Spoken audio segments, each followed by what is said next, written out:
Boxing King Media in association with Boxro. Dominic Ingle out here at the Ingle gym on a Friday morning. Thank you for your time. Well, it's Friday. It's a bit of a miserable day, but you know, thank Crunchy it's Friday, as they say. Definitely. Like I always normally start off with some of the PT and dietitian stuff you're doing at the minute. I saw a picture the other week. Just confirmed that it was real and it wasn't fake, because you put up a picture of somebody's gut. I don't imagine how big it was, but then you put a picture up post 12 weeks or something it was, and the size difference was ridiculous. And that was based on what, no training? No training, just diet and walking and exercise. But you know, it's surprising how many people haven't got any knowledge on what decent eating plans are. And you know, a lot of people I deal with, business people, professional people, and they're getting the experience of all my years of training and nutrition, and you know, they're losing weight on just basic diet changes. So it's working really well, and you know, I've got a lot of disciplined guys. One of my guys, Nick Cloak, he's made a massive change in his life. 4 stone in probably just under 16 weeks. Massive change. You know, running all over the country doing his business and still managing to lose a massive amount of weight. And he's the kind of the flagship client. And like I said, the key thing is that a lot of these people are doing it because most people think to lose weight you've got to do ridiculous amounts of training. You're doing it mainly, the focus is diet, and obviously the way they need to hit you up is get you on Instagram and away they go. 100%, yeah. You know, a lot of people think you have to diet, you know, you have to exercise like mad, you know, follow a Spartan diet and really restrict your calories, and actually that kind of works against you. It's just knowledge applied in the right areas, and the weight loss comes off. Interesting stuff, Tom. So let's speak about some of the hot topics in boxing. A lot of big news has come out recently. One of the first things I want to speak to you about is somebody who's been a big part of the Ingle gym over the years. You know, a lot of the stuff I've watched, you know, throughout the years from, you know, footage from this gym has involved Adam Smith. You know, he's a big part of my childhood watching boxing, and it's not official news, but there's strong rumours circulating on Twitter last night that he's no longer working with Sky. Yeah, you know, Adam's been around a long time, from the Nas days. You know, the voice, very distinct voice, always a great commentator. I had a lot of time for him, always, you know, gave the props to the Ingle gym. He worked alongside the guys like Ian Darke and Glenn McCrory. And, you know, he's synonymous with Sky Boxing. And unfortunately, I haven't actually looked on Twitter, but it does seem like somewhere down the line he's going off the end of the plank, you know, to put in blunt terms. You know, there's no friends in boxing, and it's a ruthless game as well. And you know, it's one of those things where we might have to just stop that because Barry's going to. Are you sure? Yeah, so who's that? That's all right. Yeah, good. Ever since? Yeah, no, he's been here for years. Are you doing all right, Baz? Yeah. Good, yeah. mate. Nice to see you anyway. Yeah, see you. See you later. All right. Yeah, just in case anyone's wondering, there's no editing going on. We just paused the interview because you had a chap who's been coming to the gym since 1954, dropping the Boxing News magazine off. Yeah, Barry Field's one of my dad's friends, and the ring behind us is, you know, it's a very heavy ring. And for all the shows we used to have with Harold Graham and the fights in Sheffield at the City Hall or Bramall Lane, he was the guy who used to load that ring onto the back of his truck and he'd drive it into town and we'd set it up.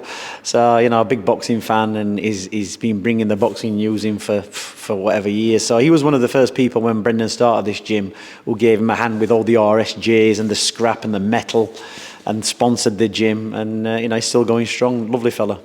I do love people who he's like walking history, isn't he? Yeah. So we were just talking about Adam. I think you were just at the tip of your tongue was saying, you know, he's come to the end of his plank. I think you said. Well, you know, it's like I said, there's no friends in boxing, and it's a brutal game. And the thing is, look, everybody's expendable. Everybody. That's what I've realised over the years. You know, you could be doing a fantastic job for 20, 30 years, but, you know, when the time comes, you know, people aren't afraid of giving you the chop and chucking you to one side. It happens with boxers, it happens with managers, trainers, promoters. You know, I can remember a guy in Sky, Chris Brown was another one who was like kind of ran the show. He got the boot. You know, everybody's expendable. You know, somewhere down the line, Ben Shalom will get the boot. It's just the way it is. You know, no, everybody thinks that the job's safe, but it's not safe. So, you know, that's a thought to, you know, for people to have a good think about that. You know, Adam Smith's been there a long time, and, you know, it looks like he's getting the boot. Well, just for clarification, but I don't think that's been put out or anything like that. Nobody knows. The assumption is he's resigned for whatever reasons. But yeah, just like I said, like myself, I've grown up watching him, and you must have so many memories because like all the big interviews that he's done over the years, they're all with either your dad or Nazim Mohammed. You know, the Little Prince documentary, he was a big part of that as well. You must have loads of good memories. Yeah. Like I say, I get on with Adam. He's a very approachable guy, and to me, he's Adam Smith, the guy who did the boxing commentary, and you sit down, have breakfast with him, or a coffee or a drink, and that's where he never kind of put himself above people in his position. You just you always have a conversation with him. But like I say, boxing's a brutal game, and like I say, there's people get cut off. Whether they're doing a great job, it can be down to personalities. It can be down to with problems or problems within the business. And like I say, people just get chucked to one side, and that's the sad thing about it. He's like I say, he's a decent fella from my experience of him. But like I say, everybody has the time. Even I'll have my time. Maybe I'm having my time now. Maybe this is the end of my time. But the thing is, you can't dine out on what you've done for the past 20 years. This gym's got some fantastic history, but it's not what you did yesterday, it's what you're going to do tomorrow. That's the attitude. Kids come in this gym and they start talking to me, and they don't know 5 years past my history. They might know about Brendan and Naz. But like I say, the history of this gym runs deep, and the experience, and like I say, everybody has the time in the sun. And the thing is not to get sunburnt. You've got to take it in your stride, not get full of your ego. You have peaks and troughs in boxing, and things change, and you have to adapt, unfortunately. So it don't last forever. Definitely not. I wish him all the best, wherever he goes. Moving on to a big fight announcement last night, and most people were expecting it. Chris Eubank Jr., Liam Smith. I know there were suggestions that Kell Brook might get that fight. Was there actually any talks with Kell before this fight got announced? Yeah, there was always. I don't deal with Kell's business. He does that himself with his dad. And he always mentioned. He said to me, "What about Liam Smith? What about Eubank? What about Conor Benn?" I said, "Well, yeah, the fight order. I would say, if Kell was going to have another fight, I would say that." The fight I was always interested in, what I thought would be a great fight, would be Kell and Conor Benn, and after that, it would be Kell and Liam Smith. And Chris Eubank was always at the bottom of my list purely because he was a bigger guy, whereas Smith and Conor Benn have kind of fought in similar circumstances. And it's funny you should say that because he's been ringing me all morning, Kell. He's throwing challenges about. I think he's going to be in this morning to train, so I might be getting a beating. But yeah, the fight what always interested me was Kell against Conor Benn and then Liam Smith, and I think it's a good fight with Liam. He's a solid campaigner. He's been around a long time. He's got a lot of credibility. It'll be interesting to see how that one goes. It's a pay-per-view show on January the 21st. Obviously, you've been involved in some big pay-per-views with Naz down the line. Do you think it's the right move to make it on pay-per-view for before payday in Jan? Well, I don't know the business of boxing, but what I'll say is, realistically, they're not. That's not a pay-per-view fight in the sense what you're talking back, 10, 15 years ago. It's funny, we've got Kell ringing me now, throwing the challenges out. If he thinks he's probably got wind that I'm actually talking about, his next fight. It's not a pay-per-view fight, but people will pay for it, and it's just in absence of any other big fights. Realistically, what's on the horizon for big fights? There's no big fights. The biggest fight so far is going to be Tyson Fury against Derek Chisora, and that's purely because Tyson Fury is the fighter that he is. Where's the Dillian Whytes? Where's the Anthony Joshuas? There's obviously Conor Benn's out for a long time. Liam Williams, I think, is fighting on Saturday. That he could be back in the mix. Billy Joe Saunders. We're going to be relying on these big names coming back out of retirement, like Billy, Kell, even Tyson, to make the big fights. Who else is coming through? Where's the fighters coming through now? Nobody's coming through. There's no names, and it's going to be a very bleak 2023 because I can't actually think of any UK fights, at top level what are interesting. So we're in a bit of a quagmire really. So, do you like the fight though? Eubank Jr. Smith, it's a big clash of styles. Yeah, it's a good fight, and there is a possibility that Liam Smith can actually beat him because he's a seasoned fighter. He's been in with Canelo. He's actually been in very, very hard fights, even though he's got beat in some of them. He's a better tactical and a better technician and a better fighter than Chris Eubank. He's had a lot more experience. Go back to his amateur days. They come from a fighting family. It runs in the family. There's 4 brothers there, all fighting. His dad, wasn't a fighter. He's a big name in Liverpool, but he's not a fighter. So they've made their reputations on what they can actually do.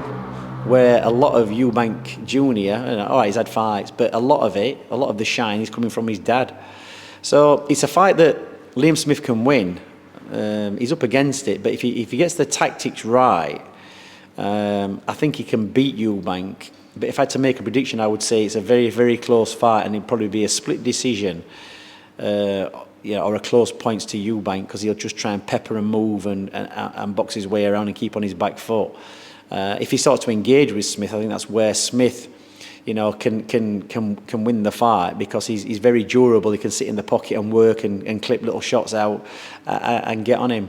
So Eubank would have to be on his toes. He's not a massive puncher, Liam Smith, but I've seen him spar Kell Brook, and it actually got a bit brutal, and he started trading shots, and he took some big shots off Kell, and he actually landed some on Kell. It all got a little bit out of hand. We actually had to kind of call a bit of a halt because egos were getting in the way. And what I saw from that, and it was a few years ago, that Liam Smith isn't scared of anybody. He's very confident in his ability, what he can do, and he'll have got Chris Eubank weighed up. He won't be won't be scared of Chris Eubank.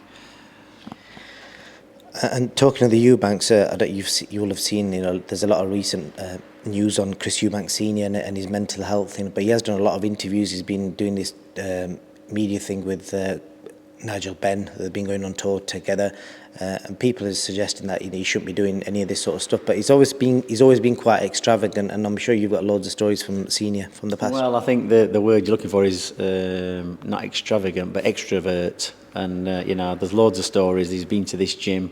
I think it's for another interview, because I'd have to sit down and think about it. The stories, because there's a lot. But he's always kept himself in the limelight, and life after boxing for a lot of fighters, obviously they become irrelevant, and he's been trying to keep himself relevant for a long time, and keeping himself in the news.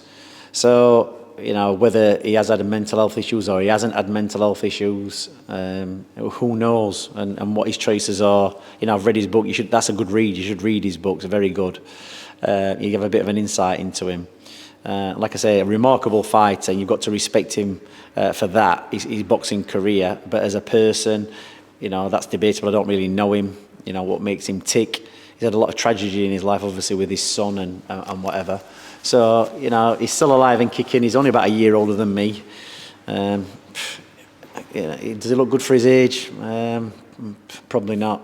There's a lot of wear and tear, obviously mental wear and tear. Hopefully he's got some money left from that illustrious career. Otherwise, what's it all for? Definitely. We wish him all the best. Moving on, another big fight press conference yesterday. Dillian Whyte in his latest challenge against American Jermaine Franklin. First thing I want to ask you is, obviously Dillian's now 35. You made a big point of his last fight about the fact that he was fighting southpaw against Tyson Fury, which you felt was completely the wrong tactics. But he's gone across and he's done his camp with Buddy Mcgirt. What do you think of Buddy Mcgirt as a trainer? I don't really watch him. Good fighter. There's not many American fighters, trainers I rate. There's I like Joe Diaz. I met him, nice fella. Errol Spencer's trainer's a decent trainer, isn't he? So, I don't know enough about Buddy Mcgirt to give him a positive or a negative. I think people get wrapped up with a name. I think one of the Smiths is with him, or was with him. If I'm... Callum Smith. Sorry? Callum Smith. Well, if I was a fighter, or if I'm going to compare, trainers, I'd have Joe Gallagher every day of the week over Buddy Mcgirt. Better trainer, better tactician. You know, people might disagree, but I've seen Joe close up over a number of years, and he's still producing world champions. So he must be doing something right. So his track record is 10 times better than Buddy Mcgirt. Buddy Mcgirt's fighting record is 10 times better than Joe Gallagher, but that's for fighting, not training. So if I'm going to make a rating on him, I'll say nowhere as good as Joe Gallagher. But he was a great fighter. Like you said, a lot of people probably don't even know. They should check him on Boxrec because he fought pretty much everyone and did a lot as a boxer. Do you think at the age of 35 he'll be able to teach Dillian Whyte new tricks? Who's 35? Dillian Whyte. Oh, sorry, I thought you meant Buddy Mcgirt at 35. No, you can't ever teach it. Look, you can't teach fighters, you know, new tricks. Billy Joe Saunders came to me when he was 27, and the first thing I said to him is, you know, I'm not going to teach you how to box. You can already do that. You're very, very good at boxing.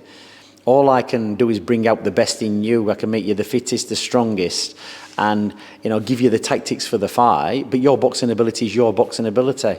And, you know, so I'm not going to ever tell you that I'm going to teach you new tricks, because if you haven't got it worked it out after, you know, 10 years, 12, 13, 14 years of boxing, you never are. So if fighters are going, you know, different places to learn new tricks, there's no such thing as new tricks. It's just experience, and you know, making sure that you're the best in the best physical state to have a fight, and mentally, and that's what it is half the time with boxing. So, you know, fair play to Dillian Whyte. He's been in with everybody. He's been knocked out bad a few times, you know, and perfect. He can come back. Fair play to him. I hope he's made plenty of money. He's a nice guy, Dillian, actually. But, you know, he's there to have a fight with anybody. That's the one thing. He's never really turned fights down, and hopefully he wins this one. I'm guessing you won't have seen much of his opponent, so I put together this little clip. So I'm just going to show you and just get an initial reaction of what you think of his opponent. I've put my glasses on for this.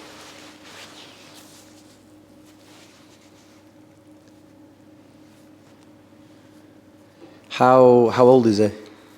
I'm not sure on his age, but he's 21-0 with 14 knockouts. Yeah, I think Dillian Whyte will beat him. I mean, I haven't even looked at his record. He probably knocked over a load of stiffs. So, you know, without even looking at his record and his wild style, that'll suit Dillian, because Dillian's got a lot of punch power. He's got a lot of bottle. He'll tuck himself up and he'll sling them bombs in, and that kid's just going to walk onto one. So the kid will be out for a couple of rounds, I would imagine, 3 or 4, all aggressive. And Dillian, he'll take what he's got, he'll cover up, and he'll throw him back, and, you know, Dillian will probably have him out of there, and that's without even looking at his record. I might be completely wrong. Thank you. And just a quick mention, because you brought it up, you said about Joe Gallagher. Just looking on the outside, to my knowledge, he's had more British champions than any other trainer in the UK, as far as I know, and his resume of titles, world titles, undisputed titles is pretty ridiculous. Do you think he gets the credit and the limelight that, I know he's been trainer of the year a couple of times, but does he get the limelight from the fans and the Joe public? Right, so how many British champions has he had? I don't want to get this wrong, it's either 14 or 15. Well, I don't think he's had more British champions than us then, has he? Fair point. You need to check them points, I think, you know. But that's, you know, listen, British champions, when we had British champions and when Joe was starting out with British champions, it was a hard title to win. You know, Joe goes back a lot of times, you know, years and years to Phil Martin days. And no, he doesn't get the credibility he deserves at all. He's been in the game a long time. I think he's coming up for his birthday the next week. I think he's 54. So, you know, happy birthday to Joe. But no, I don't think he does get the credibility. I think he gets a lot of slagging off. 14 British titles. Yeah, we've had more than 14 British champions. I'll let you do your research on that one. When you do this video clip, and you'll be able to go through the champions and clip them all up. I think we've had about 16 or 17 maybe. But like I say, if you're doing in this day and age, if you're doing, you know, you're getting 4 or 5 British champions, you're doing exceptionally well. And not many people have done that. I know Joe Gallagher's done it, we've done it. I don't think anybody else, any other single trainer or like a gym, has gone into the double figures. I might be wrong, I'm just off the top of my head. But yeah, no, you don't get a lot of credit, and he gets a lot of flack off the promoters and whatever, but he's still producing the goods, and he's still doing his job. He sure is. Moving on to another subject. I don't know if have you heard of Zolani Tete? Yeah, he apparently failed the drug test. We don't know what it was. He beat Jason Cunningham, stopped him. A vicious fight. I've seen him a few times. He brought him over, and it'd be interesting to see what he failed on. I think the main talking point on that is, Dom, the fact that It's been released 4 months after Ukad apparently told him and told his team, and I'm assuming, I don't know if you could correct us on this, would they have told the British Boxing Board? And if they did, does that mean they allowed him to step into the ring with Jason Cunningham, them guys being completely unaware whilst he's got something in him? Yeah, did he fail the test before the Cunningham fight? But they're saying the test was before the fight, yeah? Well, I don't know. If he was pre-tested for the Cunningham fight by Ukad, or was he tested by another organisation, I don't know. Right, well, I'd be interested to know how Ukad tested him, unless he was living in England. I'm guessing it was probably a fight week test, I'm assuming. Well, usually with Ukad, they do it something, with British fighters, it's usually 2 to 3 weeks before the fight. And then it takes really about 2 weeks to process it. Yeah, obviously with VADA, it's a different thing. VADA are testing you 2 and 3 times a week, and they give you the results quite quickly. So I don't really know, but yeah, I just can't. The border control would have been informed, but I can't see the border control letting the fight go ahead if they've had the results of Ukad, and I can't see Ukad not giving the border control the results. So somewhere there's a bit of a grey area there again, because the board are very up on that, as we knew with the Conor Benn fight. They're not going to, allow a fight like that when they're going to be compromised and they're going to be liable. So until we get the full details and exactly what it was as well. It could be a diuretic, it could be it could be stimulant, who knows what it is. But, I just can't see that the board would have allowed a fighter who's failed the Ukad test to fight. I hope so as well. And obviously, if it was the case, hopefully they'll reverse the decision. Just a couple of more subjects. Tyson Fury Chisora announced yesterday, it's obviously pay-per-view, we already knew that, $26.95. Is that the right price? Well, listen, we'll soon find out, won't we? It's expensive, isn't it, for what it is? And people probably will pay it. But, we'll have to wait for the numbers, whether it's, a viable proposition. And Tyson did an interview the other day, and he kind of went in on Anthony Joshua, and he normally does, to be fair, but in his latest comments he said, I don't fight cowards, I only fight real men, so it's not a glamour fight, and basically suggested that AJ's not fought anyone. Obviously, AJ's resume. What do you make of them comments? Well, Tyson's always going to get into somebody's head, and I think where Anthony Joshua is at the minute, I don't think he knows where he is.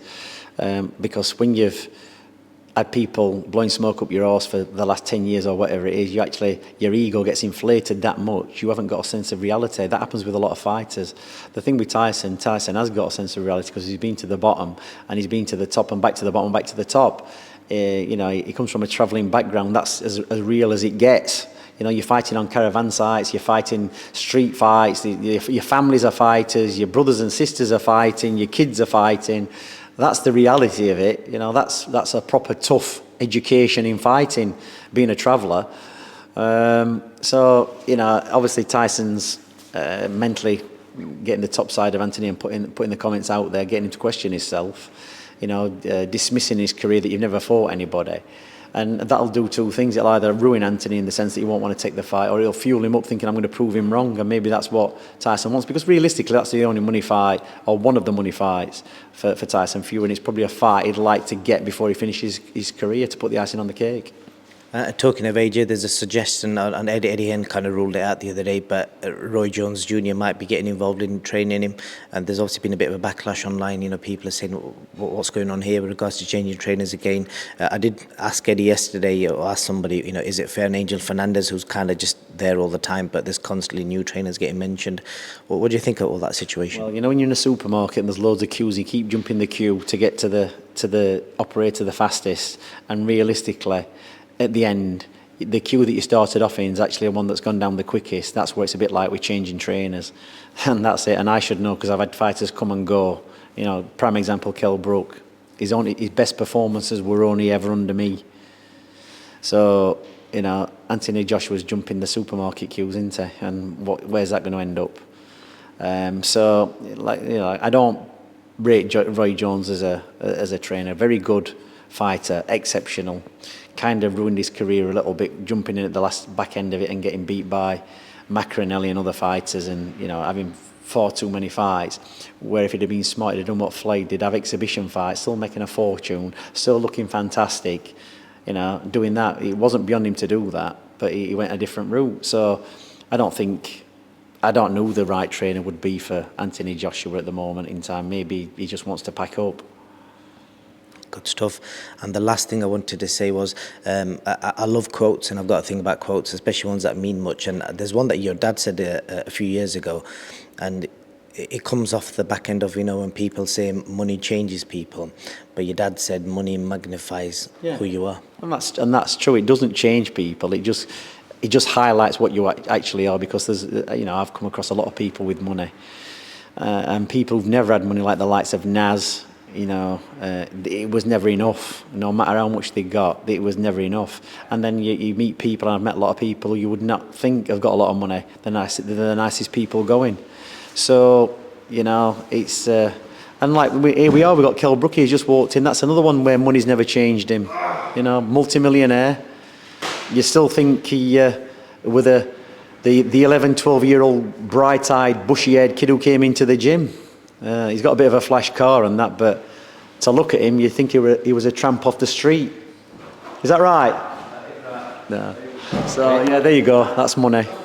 Dom, I appreciate your time. Kell looks like he's ready for war, and I'll enjoy you take your beating. Well, is this the last time he's going to interview me after this spa session this morning?